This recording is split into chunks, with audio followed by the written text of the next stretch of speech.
Hey, it's Francis Lamb, host of The Splendid Table. Every week on our show, we talk about food and cooking and the meanings of food and cooking. We talk with the most interesting people in food about their techniques, their culture, and everything in between. Whether it's about how fried chicken took over the world or how Instagram changes the way people are actually eating. It's a food show where everyone is welcome. Come join us. You can listen to The Splendid Table wherever you get your podcasts. You're listening to Heritage Radio Network.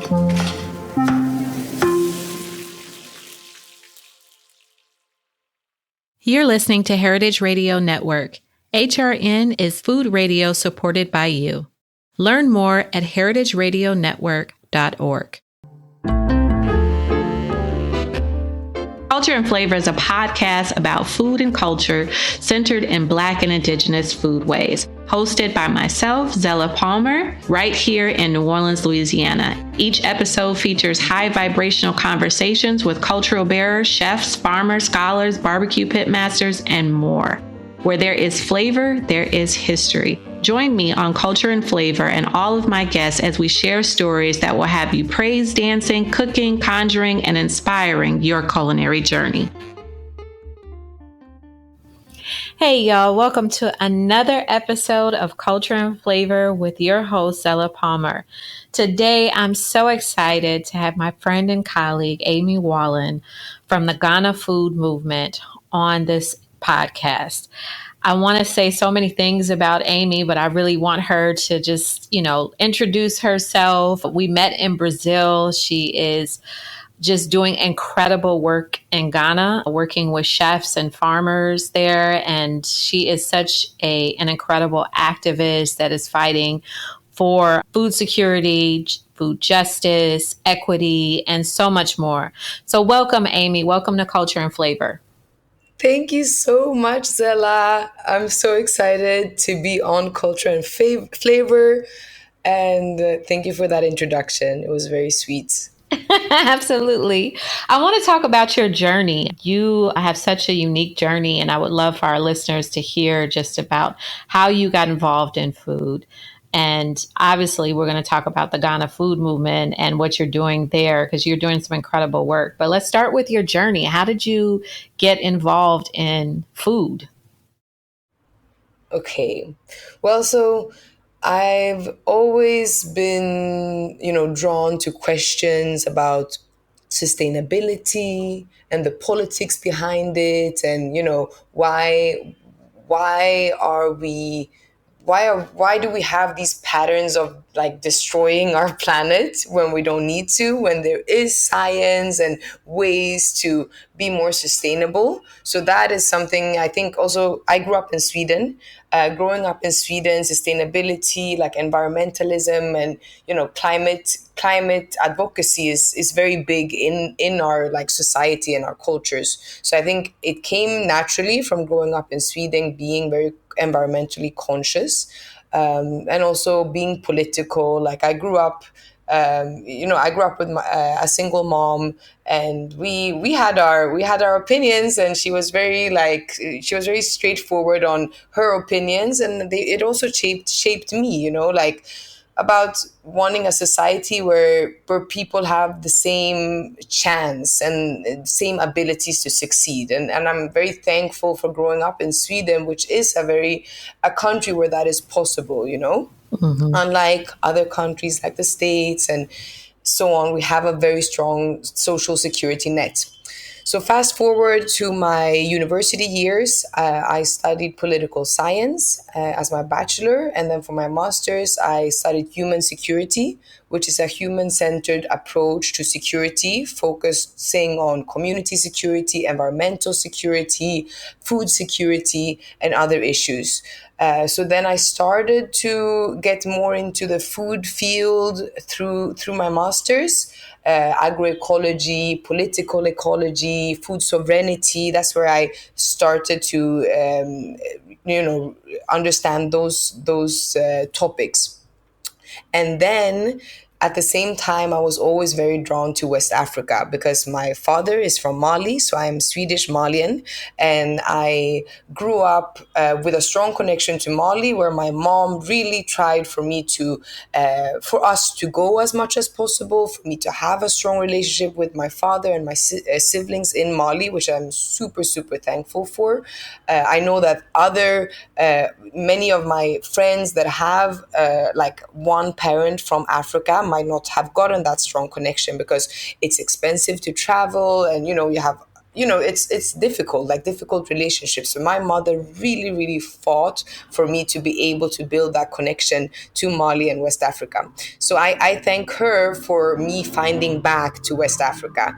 And that started during my master's, when I did an internship in Ghana with Ghana Food Movement. Well, actually, it started earlier than that. I first came to do an exchange program 5 years ago, and then at the end of that was during my bachelor, and then during my master's I came to do an internship in Ghana, and that was with Ghana Food Movement. And until then, I wasn't sure that it was food that I was going into, but it was actually when I found Ghana Food Movement that became super clear to me. I was like, okay, I found my thing. This is where I want to be, in the intersection between environment, food, politics, justice. And I just got all of that with Ghana Food Movement. And now I'm here. I live in Ghana. I've lived here for 3.5 years. I found my way back to West Africa, and I'm really, really happy. Yeah.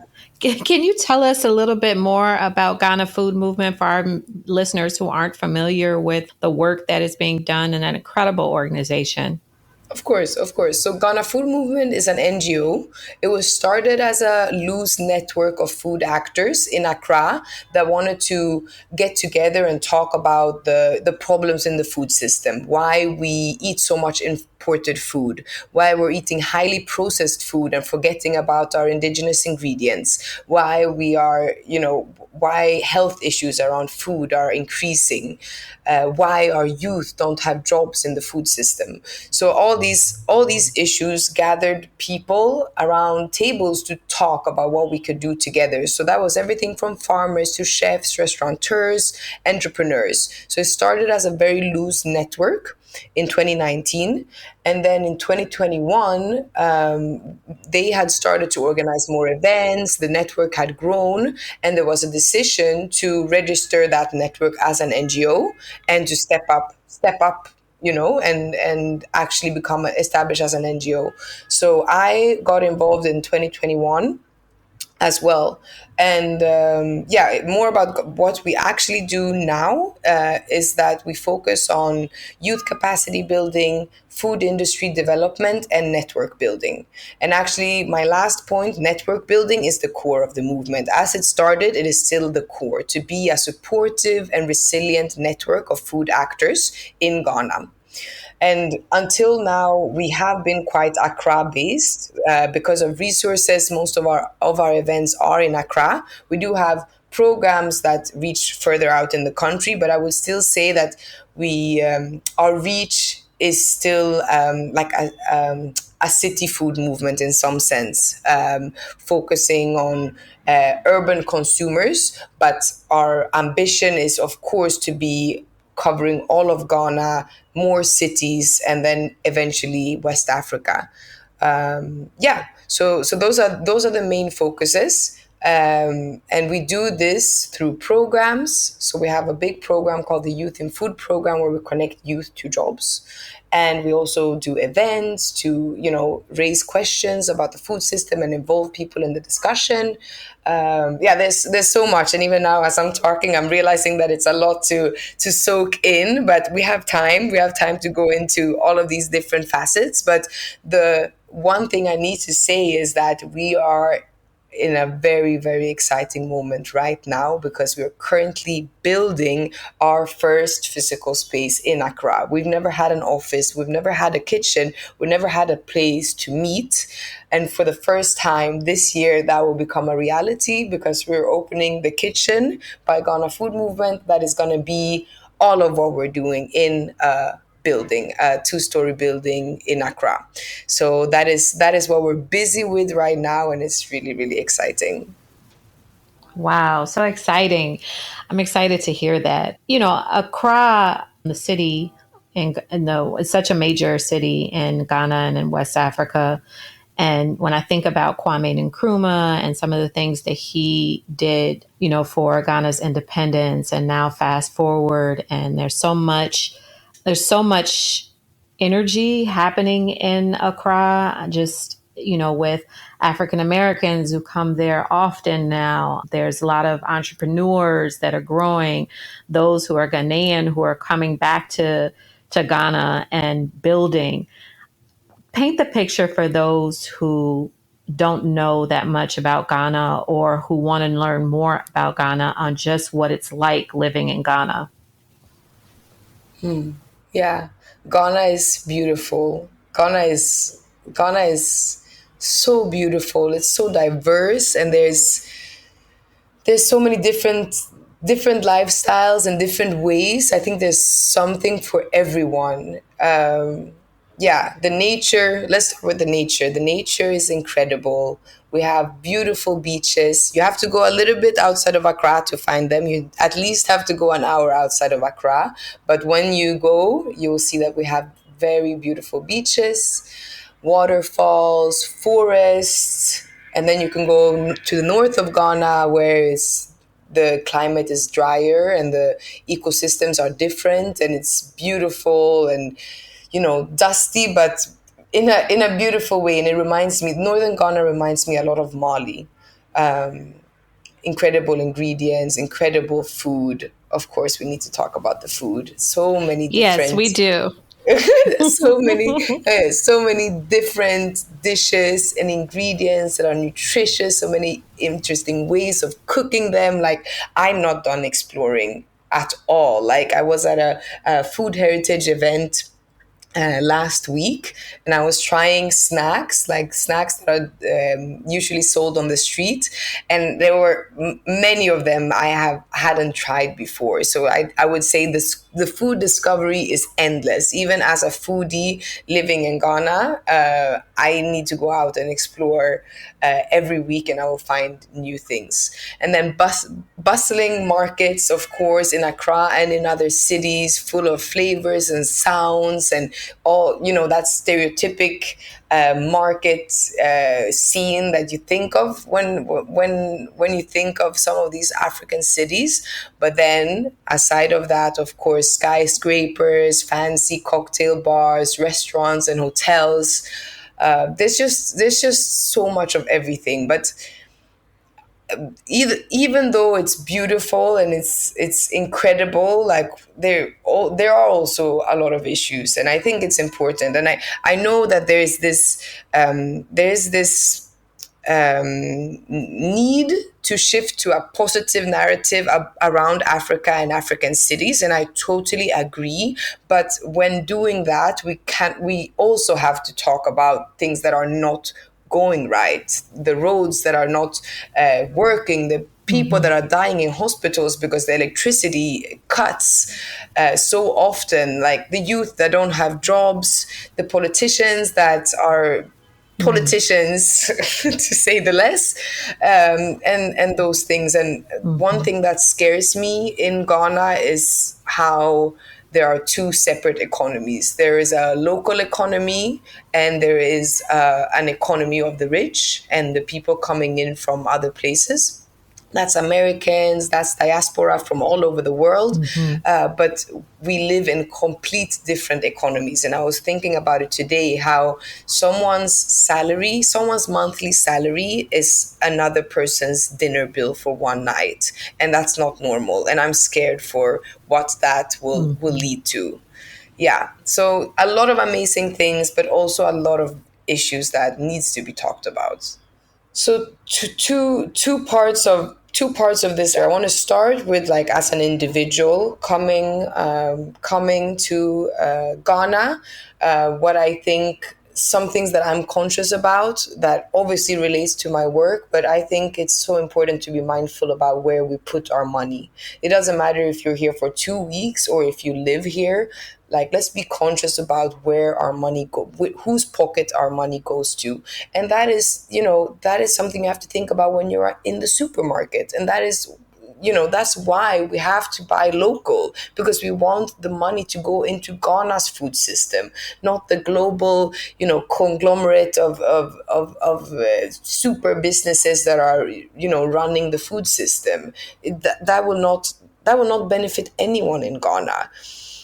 So the first thing is like making sure to buy local food, to eat local food while you're here, and then also when we go to restaurants, hotels, like I try to be conscious about ownership, like who owns the establishments that I put my money into. It's important to invest in Ghana by putting your money into Ghana's local economy. So that is from what food you buy in the supermarket, to what restaurants you go to what hotel you stay in. I think it's really important to be conscious and to, do the extra work to find out what is a local brand when it comes to food. Go to the local market instead of the supermarket when you can. Look up who owns the restaurant or the hotel that you go to make sure that it's actually Ghanaians that are profiting. And that's difficult sometimes. And I remember when we were in Kenya, indeed, so many of the establishments were white owned in a black country.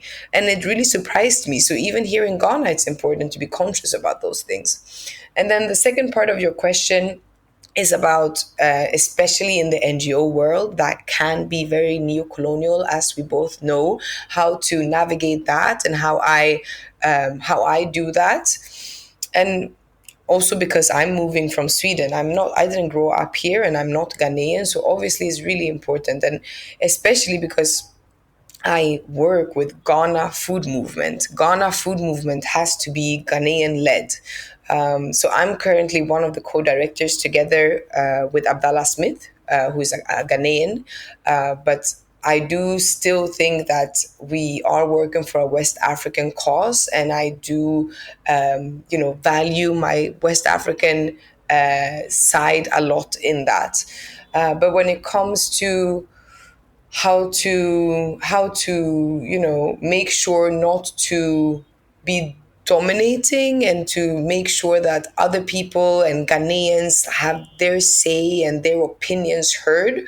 I think I just have to remind myself to listen and to sit back and to know that I don't have all the right answers. And especially here in Ghana, and especially working with youth that we do so much, it's not always that young people are taught to speak up and to speak their mind. And me coming from Sweden, that's all we are taught in school, that we have a voice and you're supposed to say your opinion. And even if it's a grown up, you can say what you think. But that doesn't exist in the same sense here.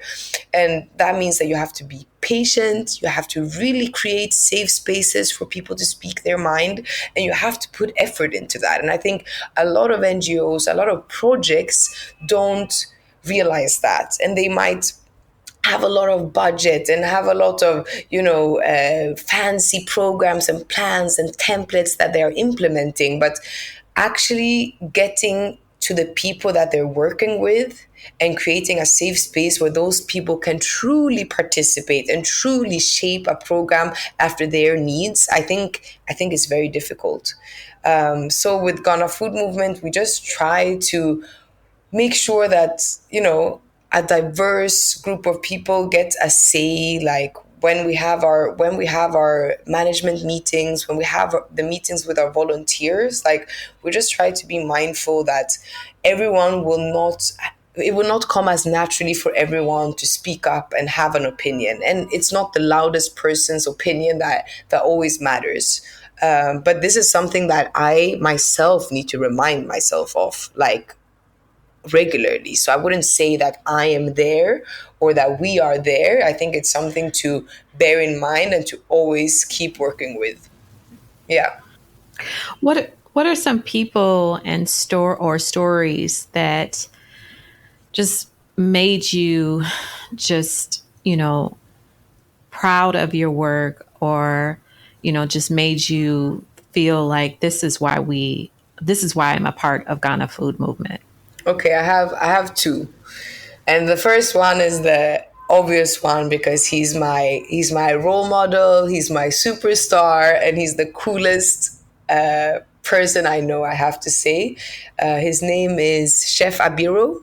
He's from Bogatanga, which is a city in the northern Ghana. He's my age, so he's young, and he's incredible. His whole passion is about promoting Northern Ghanaian cuisine and Northern Ghanaian ingredients. Because there's also a big divide when we talk about socioeconomics, job opportunities, business opportunities, politics. There's a big divide between Northern Ghana and Southern Ghana, where most of the economy, the opportunities are in Southern Ghana, close to Accra, the capital. So the northern parts of Ghana, it's very difficult there, but it's incredibly rich in culture, especially food culture, but also music, crafts, and all of these things. So he's a champion for Northern Ghana, and he brings that to Accra, but he also brings that worldwide. So in Accra, we organize dinners and events where we really go through and highlight the ingredients that are so incredible from Northern Ghana, like baobab, moringa, dawa dawa, millets. There's so many incredible ingredients, and we host those events here in Accra, and people don't know what fonio is. Fonio is a millet that looks like couscous but is incredibly nutritious, and people in Accra don't know what fonio is, and people in the north are starting to eat it less and less because they're substituting it to maize and rice. So that are some of the issues we are up against. And Chef Abiro just comes in as this hero for neglected and forgotten foods, where he shows that it's cool, it's nutritious, and it's important to care about these things. And last year, the UN, the FAO had a call for indigenous food champions that they were inviting to a conference in Rome, and we got Abiro to go, and that was very cool. We can have a lot to say about the UN system, but that exposure for him to be able to travel to Italy, to be able to stand on a world stage and promote Bogatanga, his hometown, Wow. that we were able to do that is very, very big for me, and it means that, like, we have so much more to do. We have so much more stories to tell and places to be, with the incredible things we do. And then the second one, that is a woman or girl called Rhoda. Rhoda was part of our first Youth in Food program, which was 2021. So the Youth in Food program is a 5-month program where we onboard university graduates and we boost their employability skills, so communication, teamwork, and many other things. And then we connect them to jobs in the food industry.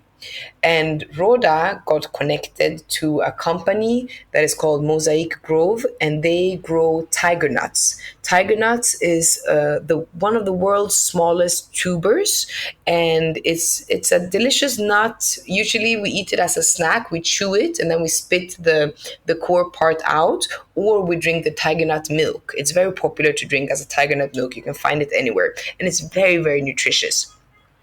And Mosaic Grove has been growing since, and Rhoda stayed with Mosaic Grove, and she's still working there, to the point that she's actually one of their main people in Ghana, because the CEO is a Ghanaian that lives in America. And now we work with Rhoda as the representative of Mosaic Grove. So Rhoda sponsored one of our dinners through her company.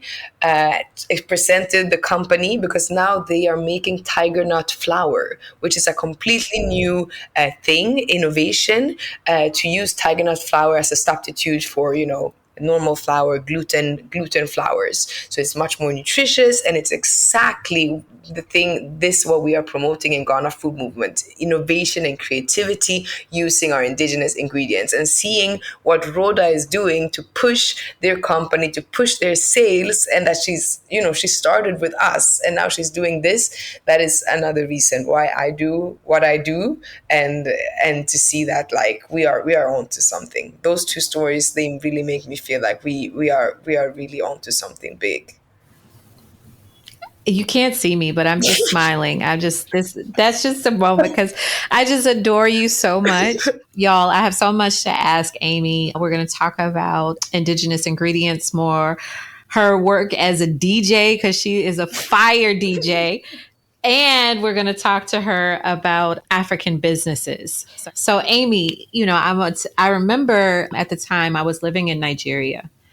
And I remember I was staying with an old friend, and we went to go see Sonny Bello, who is one of the wealthiest men in the world. He's Hausa in the northern part of Nigeria. And I remember being at his house, and he was talking about moringa. And he said, if he was telling me the story of moringa and how, obviously majority of farmers in Africa are women, and how moringa, indigenous ingredients, has so many more antioxidants than, some of the stuff that they were pushing, at the time in the States and Europe as, antioxidants. And he said, if we could figure out how to export all of the, beautiful ingredients, and, we would literally save the world, because this has helped so many African farmers, live into their 100, and, it suppressed appetite, and it has way more antioxidants than most of the stuff that's in the market. Fast forward like 3-4 years later. And it's just, capitalism is something else. I'm driving in New Orleans, and there is like a billboard for a relaxer, a hair relaxer, and it's a moringa hair relaxer. I said, this was the idea. I said, oh no, we mixed the chemicals and put a little bit of moringa and put it in the hair. That's not what it's supposed to be for. So I want you to talk about, you touched on it a little bit. There's so much that Africa has to offer the world. So many indigenous ingredients. So if you could, talk more about some of the richness of Ghana in particular and the region. I know you've gone to Senegal, you've gone to Kenya, you've gone a lot of places in Africa. I would love for you to talk to our listeners about that. Wow, I don't even know where to start. I'm a junkie for these things. I love discovering ingredients, and in West Africa, there are many ingredients and spices that we share because we have a common ecology, but we might not have the same name for it, and we might not even know that we're all using similar ingredients.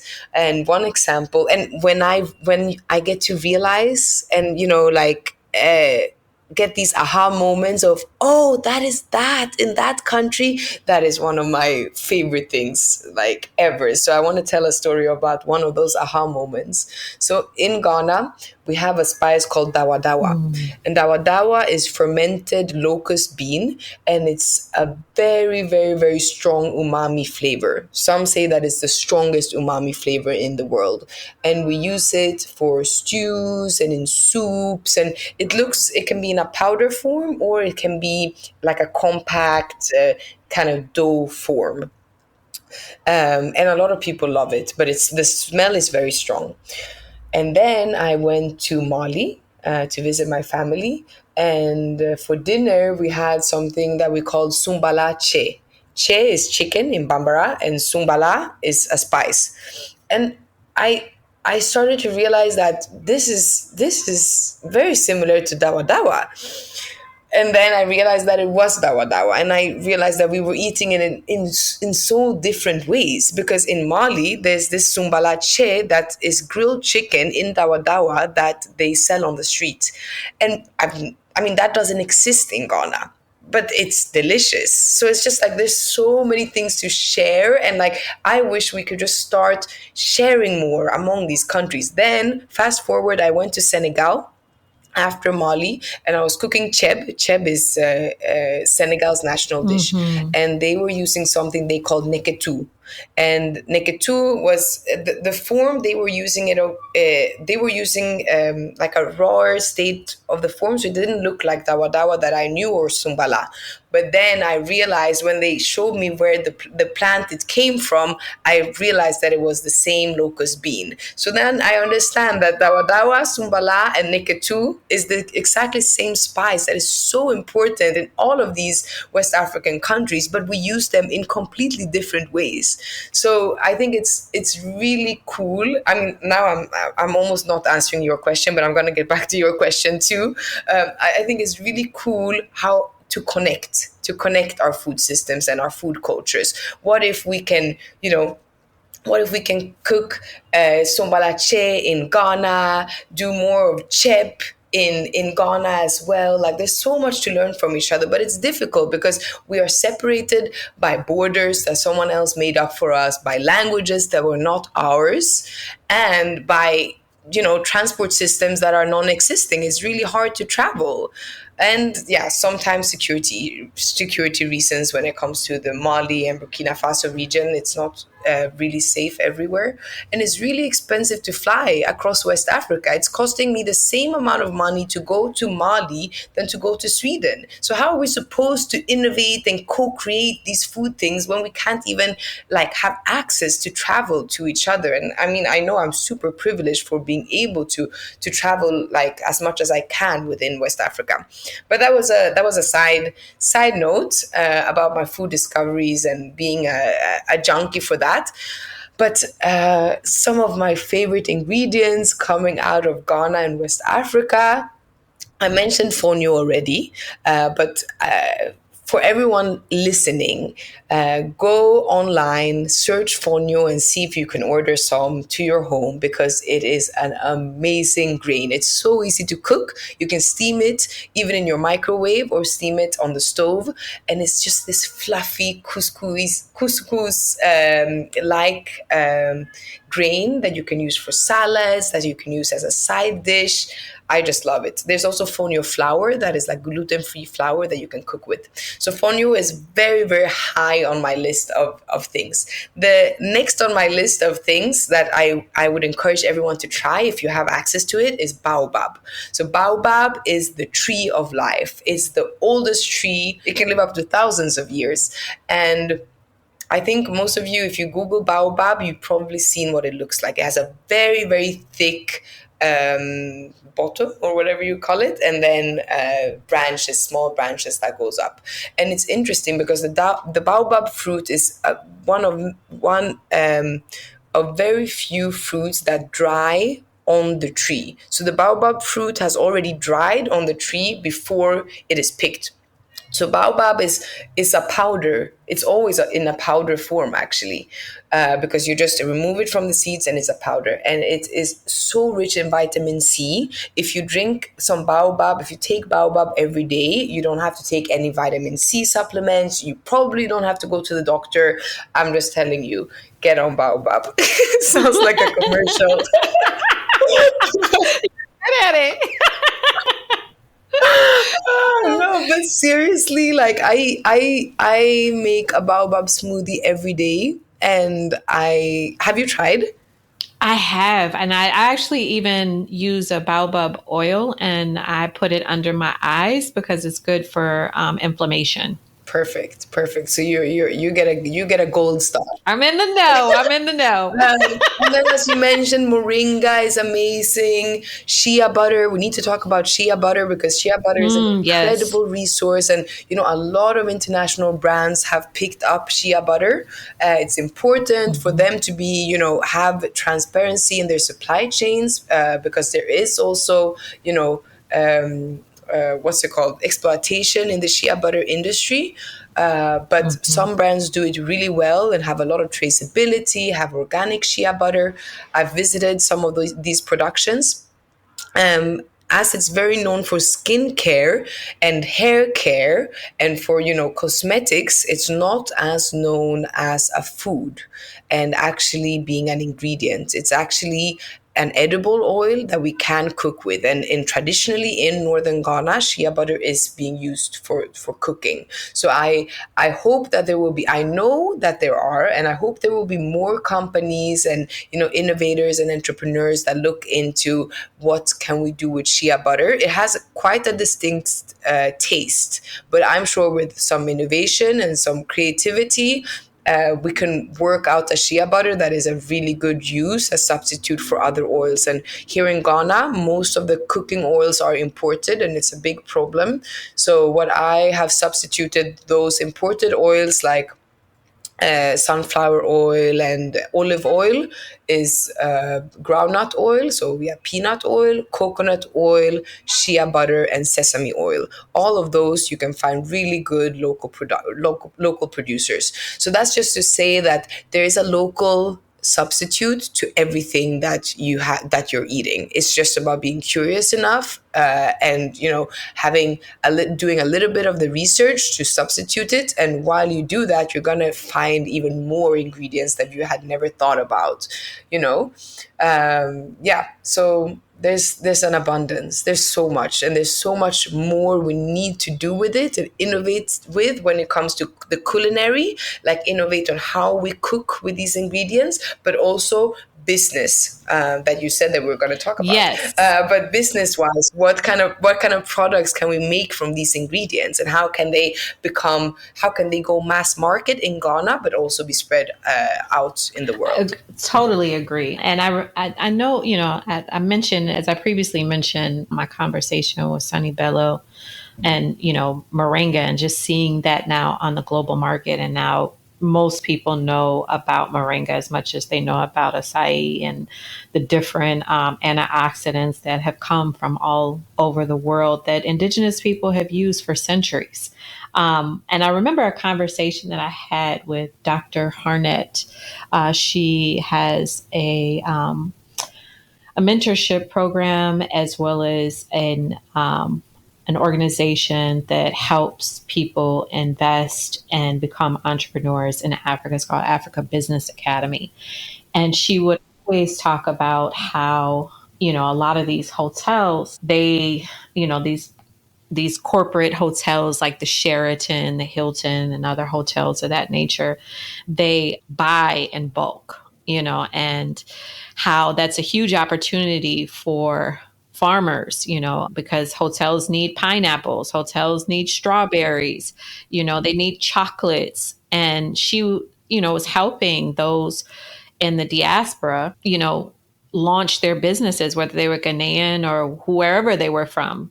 And I remember she was helping someone who had a chocolate company, and she sourced the cacao directly from Ghanaian farmers. And her chocolate company, she started making chocolate in her garage in Maryland. And then now her chocolate is in a lot of hotels and boutiques in Ghana. So the Africa as a business is on the rise. I definitely feel that, but also the challenges are obviously the infrastructure, export, import, and other challenges, transportation, as you mentioned before, that still is a huge issue. You have to fly back to London or Paris to get to, or Morocco, to get to another part of Africa when it should just be right next door, and you can't cross the border easily, So, what are your thoughts about the future of business in Africa, or the future of food businesses in Africa? I know that you all are leading the helm, and I'm so excited for that. I have to say that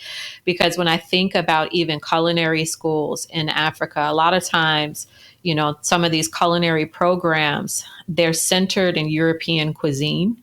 And to have, and even in the States, it's when I remember sitting on the board for a culinary school, and I was always pushing back because the curriculum was maybe 3 to 6 weeks on anything that had to do with that was African centered. And when you think about who was doing the cooking in the kitchen, it was Black folks, And so to not have, and then, looking at the rise of West African chefs and the Caribbean chefs in the States and in Europe, it would be a shame not to develop curriculum that focuses on Africa, you know?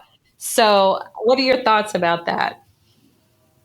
No, no, I completely agree. And this is the part where we talk about food industry development in Ghana Food Movement and how we can support entrepreneurs to really be creative and innovative with products and chefs, of course. And I think we have some really strong pioneers leading the way, like Chef Selassie, Chef Binta, Derville Melonga in Rwanda, and others that are really putting African culinary arts and cuisine and products, Chef Pierre Thiam, of course, as well, on the map. So I think we are in that very very important state that people are looking at Africa right now when it comes to food, and we need to show them because we have so much to show them. We need to really be out there, have our content on point, have our storytelling on point, and that's what we do. I think it's also important to talk about, again, coming back to intra-Africa trade and how we can learn from each other, exchange with each other, but also trade food with each other. So we recently had an event about African trade because there's this new African trade, free continental trade agreement that is going to make it easier for African countries to trade with each other. And it's still in pilot stages, and Ghana is one of the pilot countries starting to do shipments with some countries. But just that is happening is something really, really good that shows that we are in the right direction and that politicians understand that we need to start trading with each other. That's how innovation is going to happen. That is how we're going to be able to put forward food products that later on also can be exported to other places in the world. But I want to talk about the kitchen that we are building, because that is going to be that hub for entrepreneurs, a hub for businesses where people with great ideas can get supported and trained. So that's everything from product development to the culinary side of things. We will have a fully equipped kitchen with all the necessary tools and content creating tools, because obviously we need to show our work to the world. And it's going to be accessible for entrepreneurs, for young entrepreneurs, through free programs, but also for renting out the space, like a co-working kitchen, to rent it. If you have an event, if you have a workshop or a cooking class that you want to host. And up until now, we've just been getting spaces from friends and people in the sector where we can rent a space, because most of the things we do are quite low budget. And finally we'll get our own space to host all of these trainings and host. I'm imagining like how we can host school classes to come and learn about indigenous ingredients and product developers, and just sparking the interest of food and agriculture, because it's not always obvious here, because many young people here, they want to become doctors or lawyers, bank finance people. But when you talk about farming and food, it's not an evident connection to having a career or traveling and stuff like that. But in Ghana Food Movement, we try to show that there's so much in it for a person, for someone passionate to build a career in food. And for us, the food is one of the core pillars of Ghana's development. And we've talked about the many things that needs still to develop. Development is a sensitive word, but I think you understand what I mean. And we do that through food and food businesses. Food businesses are going to create the jobs that our youth need. So, like, Ghana has a very big unemployment rate, youth and unemployment rate. And if these food businesses can get going, we can have those problems solved. We can do amazing, like, high quality food products with all these amazing ingredients that we've been talking about, and we can push them to the world. So yeah, I think pushing the food system, pushing product development, but also the culinary scene can be a solution for so many things in Ghana. And when we talk about the culinary part, that also comes with another economy, which is tourism, right? So how can we grow the culinary scene to attract food tourism and ecotourism to Ghana? It's coming, but there needs to be more. There's still not one restaurant in Ghana where you can go and you'll know that you always get a local ingredient focused elevated menu, if you understand what I mean. We do have pop-up dinners like Selassie and Binta and the chefs of Ghana Food Movement, Ikena, Della, Abiro, Kwame, all of them, Rafi, they all do pop-ups, which are amazing experiences to experience these ingredients. But we still don't have one single like restaurant that does that, and that is telling in some way, I think. So I think there's so much potential when it from product development to the culinary that if we do it well all together, like Ghana Food Movement, also outside of Ghana Food Movement, it can really grow our economy. It can change the pathway of Ghana. So for us, it's important that politicians and businessmen and investors understand that, and yeah, that's what we're all about. And shout out to Kenna and Della. Please give them my love. They are so kind, and we had such a blast in Brazil. It was Yes, so much fun. yes. But no, I want to talk also, since you're talking about tourism, and Africa has the largest youth population in the world right now for lots of reasons. And when you talk about tourism, and some of the exports of particularly of West Africa, of Ghana, Nigeria, who have really, in South Africa, they have exported music. They've exported Afro beats, Amapiano, even before that, high life, all these musical genres, food and music, they have such a connection, And since you're a DJ and one of the dopest DJs right now, I want you to talk about just the intersectionality between food and music in Ghana. Yeah, I think you're right. I think food, music, tradition, festivities, like it's so connected. It's at the birthday parties, at the Mm-hmm. weddings, that's where the traditional foods get to shine. That's where Ghanaians are very, very proud. Even though I've said that diets are changing and that people are eating more Western, more processed, and less diverse, that does not mean that Ghanaians are not proud of their foods. They are super proud of their fufu, of their banku, of their yam, of their contomere stew, their groundnut stews, like all these dishes. And I think music is often involved when these foods come out, and it's amazing. And I think not only music but other creative arts are really important for us to drive our drive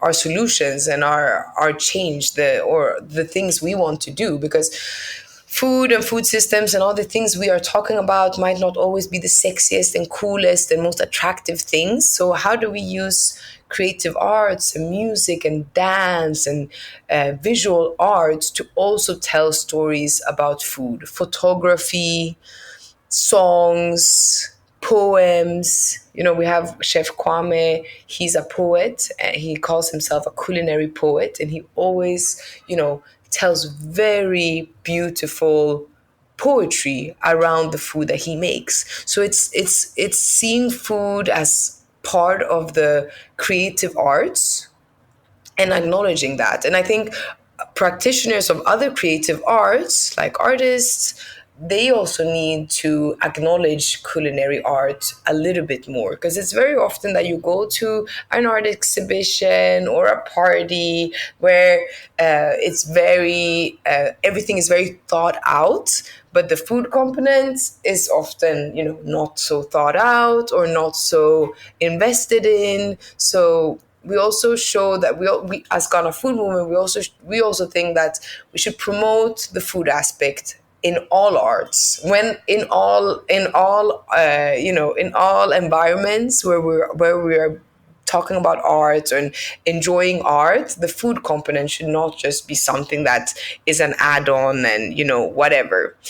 So I think it's very interlinked, and it's definitely something that we use in our approach. Like, our approach to learning in Ghana Food Movement is very practical, that we learn best when we have something in our mouth, something to taste, something to smell. And after that, after we fed people, that's when we start talking about the justice, the injustice in the food system, the politics, the inequalities, how things are backwards, how some people are ruining the system, how some people are, being oppressed by the food system. But first, food. Then we get people's attention. So with everything we do, we involve food, obviously. We try to have a very light and fun and cool approach to food, and it's captivating. People that didn't think that they would care about these subjects come up to me and say that, hey, this was actually very interesting. I think I'm gonna, start thinking about if I'm buying Asian rice or Ghanaian rice, or I actually didn't know that all the tomato paste I use in my jollof every day is imported. And I actually didn't know that the white garlic is imported from China, but the purple garlic is Ghanaian. And now I'm going to be more mindful of that. So that's an important approach for us. But I want to thank you so much, Aimée, for being on Culture and Flavor. This was such a beautiful conversation. I really appreciate all the work that you're doing. How can we support Ghana Food Movement? Oh, thank you for asking. No, but it was a great conversation. It made me, it reaffirmed me about feeling good about what I'm doing. I enjoy my work so much. I have so much fun doing it. But yes, we do need support. As I mentioned, we are currently building the Kitchen by Ghana Food Movement, and we're actually launching a crowdfunding campaign to finance the last bit of the budget to be able to open the kitchen, which will be a food education hub. Pushing creativity, innovation, and entrepreneurship in food and culinary arts in Ghana. So I'm inviting all of you who listens to take part of our crowdfunding campaign. You can find more information about it on GhanaFoodMovement.com or our Instagram, Ghana Food Movement. We are launching on the 29th of April. So by then, you will definitely see all the information. I am also super happy to connect with people that have more questions or collaborations or want to know more about how to support. My email is aimee@GhanaFoodMovement.com. Maybe we can put it somewhere in the caption or something. But we're super open to hear your thoughts, see if we can collaborate, and really pushing Ghana's food potential. And I also want to invite everyone to Ghana to come and visit our kitchen once we're open. We're probably opening in September if everything goes as it is, as we plan. And then there will be a food hub that is welcoming you, all the foodies around the world, to come and experience Ghana. Yes. We can't wait. Thank you so much, Aimée. Thank you for joining us on Culture and Flavor. Culture and Flavor is powered by Simplecast. Thanks for listening to Heritage Radio Network, food radio supported by you. Keep in touch at heritageradionetwork.org.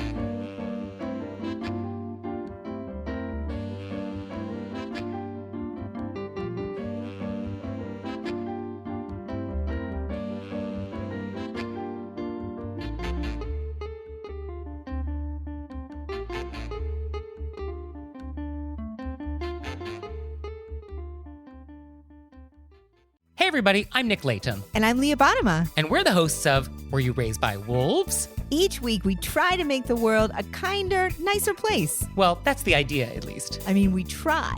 Have you ever wondered what to do if you're ghosted? Or what to do when a friend asks you to borrow money? Or the proper way to eat Cheetos? You know, the big questions. So please find Were You Raised by Wolves wherever you listen.